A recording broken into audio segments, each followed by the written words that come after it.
मेरी सास। यह कहानी इंदौर शहर में रहने वाली बिमला की है।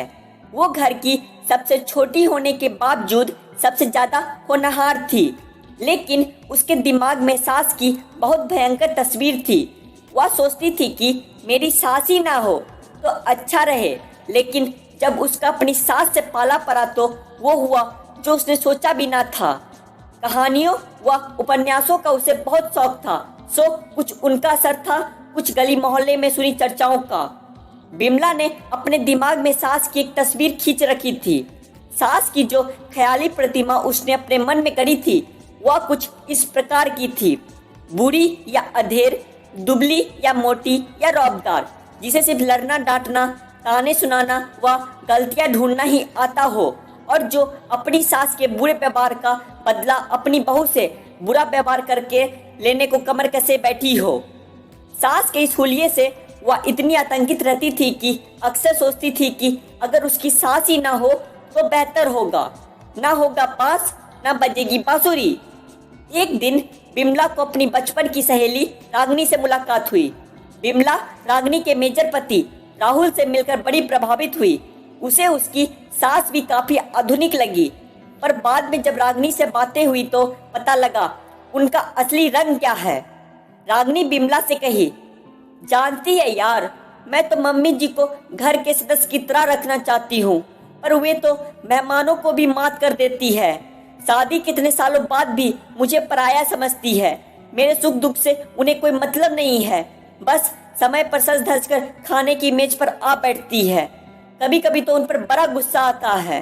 बेटी के आते ही माँ जी की फरमाइशें शुरू हो जाती है, जैसे कि ननद को कंगन बनवा कर दो, इतनी साड़ियाँ दो, वैसे मत करो, ऐसे करो, और भी बहुत कुछ। हमारे पूरे घर में अकेले राहुल जी कमाने वाले हैं। घर का खर्च तो पूरा होता नहीं और फरमाइशों की लिस्ट दे देती है। राहुल जी भी बहुत परेशान हो जाते हैं तो उनका सारा गुस्सा मुझ पर उतरता है। घर का सुख चैन सब खत्म हो गया है। राहुल जी अपनी माँ के अकेले बेटे हैं, इसलिए उनका और किसी के पास रहने का सवाल ही नहीं है। अपने पोते पोतियों से ऐसे व्यवहार करती जैसे कि ये उनके बेटे के नहीं, पड़ोसी के बच्चे हो। कहीं जाना हुआ तो सबसे पहले तैयार होकर बाहर निकल जाती है, जिससे बच्चों को ना संभालना पड़े। इतना सब कुछ के बावजूद भी मैं क्या करूं? है तो सास, किसी तरह निभा रही हूं। रागिनी की बातें सुनकर बिमला बुरी तरह सहम गई। या तो हूबहू वही तस्वीर साक्षात रागिनी की सास के रूप में विद्यमान था, जो कि अक्सर बिमला सास के बारे में सोचा करती थी। अब तो उसने पक्का निश्चय कर लिया कि उसकी सास नहीं होनी चाहिए, लेकिन होनी को कौन टाल सकता है? अगर किस्मत में होनी हो लिखी है तो होकर ही रहती है। कुछ महीनों बाद बिमला की शादी उसके घर वालों ने संजय नाम के लड़के से तय कर दी। जब बिमला को ये बात पता चली तो मानो उसके होश ही उड़ गए। इसका कारण शादी का तय होना नहीं था, बल्कि सास का होना था। वह अपना दिल महसूस कर रह गई, क्योंकि अब वो अपनी माँ से कैसे कहती कि यहाँ शादी नहीं करूँगी। अगर माँ कारण पूछेगी तो क्या कहती कि मुझे सास नहीं चाहिए, वह या भी कोई बात है। यही सब सोच के वह मन ही मन उलझती सुलझती आखिर एक दिन डोली में बैठ विदा हो ही गई। उसकी देवरानियां जेठानियां सभी अच्छे खाते पीते घरों से थी। उसने कभी यह आशा नहीं की थी कि ससुराल में उसका भव्य स्वागत होगा। ज्यादातर वह डरी सहमी सी बैठी रहती थी। कोई कुछ पूछता तो जवाब दे देती, लेकिन अपनी तरफ से कम ही बोलती थी। रिश्तेदारों की बातचीत से बिमला को पता चला कि उसकी सास रोहिणी जी संजय की शादी कहीं ऊंचे घराने में करना चाहती थी, लेकिन संजय ने अपनी माँ की बात टाल के बिमला से शादी करने को अड़ गया था, जिसकी वजह से उनकी शादी हुई। लेन देन से रोहिणी जी खुश तो नजर नहीं आई, पर ताने बाने कभी नहीं दिए। बिमला ने अपनी माँ की सीख गांठ बांध ली थी कि अपनी सास को उलटकर जवाब कभी नहीं देना है। संजय नौकरी के सिलसिले में दूसरे शहर में रहता था।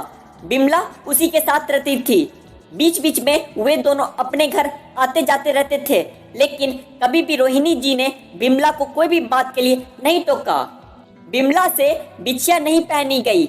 उसे उल्टी मांग में सिंदूर भरना कभी अच्छा नहीं लगा। गले में चेन पहनना कभी बर्दाश्त न हुआ। हाथों में कांच की चूड़ियां ज्यादा देर कभी न पहन पाई।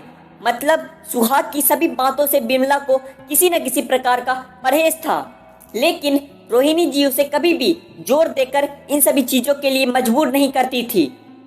दुबली पतली गोरी चिट्टी सी उसकी सास हमेशा काम में व्यस्त रहती थी। दूसरों को आदेश देने के बजाय वे सारे काम खुद निपटाना पसंद करती थी। बेटियों से ज्यादा उन्हें अपनी बहुओं के आराम का ख्याल था। इस बीच बिमला 2 बेटियों की मां बन चुकी थी। समय समय पर बिमला को बच्चों को उनके पास छोड़ जाना पड़ता था, तो कभी भी उनके माथे पर बल नहीं पड़ा। उसके सामने तो नहीं, पर उसके पीछे रोहिणी जी हमेशा सबसे अपनी बहू की तारीफ ही करती थी। उसकी बेटिया को तो अपनी माँ से ज्यादा अपनी दादी से लगाव था। बिमला की असली सास के सामने उसकी ख्याली सास की तस्वीर एकदम धुंधली पड़ती जा रही थी। इसी बीच उसके पति संजय का अपने ही शहर में तबादला हो गया। बिमला ने सोचा, चलो अब आजाद जिंदगी के मजे भी गए। कभी कभार मेहमान बनकर गए तो सास ने जी खोल कर खातिरदारी की। अब हमेशा के लिए उनके पास रहने जा रहे हैं। असली रंग ढंगा तो अब पता चलेगा। ऐसा सब सोचते हुए और घबराते हुए वो अपने ससुराल पहुंची, लेकिन रोहिणी जी ने उसे खुद ही सुझाव दिया कि 3 कमरों वाले इस छोटे से घर में देवर ननदों के साथ रहना उनके लिए मुश्किल होगा। रोहिणी जी की बात को सुनकर वह भावुक हो गई और अपने ससुराल में ही रहने का फैसला कर ली, क्योंकि वो अब अपनी सास को अच्छी तरीके से समझ चुकी थी और अपने मन से सास की पुरानी वाली तस्वीर को हमेशा हमेशा के लिए निकाल दी और खुशी खुशी अपना जीवन व्यतीत करने लगी। हर सास टीवी सीरियल्स व फिल्मों वगैरह वाली लड़ाकू व झगड़ालू सास के तरह ही नहीं होती। टीवी सीरियल्स और अपने अगल बगल देख सुन के युवतियां अकारण ही भयभीत हो उठती है। जैसी अपनी माँ होती है वैसी ही पति की माँ होती है। बस फर्क इतना है कि अपनी माँ के जैसा उनको भी समझना होगा। वे भला अपने ही बहू बेटे का अहित क्यों चाहेगी या उनका जीवन कलामय क्यों बनाएगी। शायद अधिकारों के साथ साथ कर्तव्यों की ओर भी ध्यान दिया जाए तो गलतफहमियां जन्म ना ले। एक दूसरे को दुश्मन ना समझकर मित्र समझना ही उचित है। वैसे भी ताली कभी भी एक हाथ से नहीं बजती।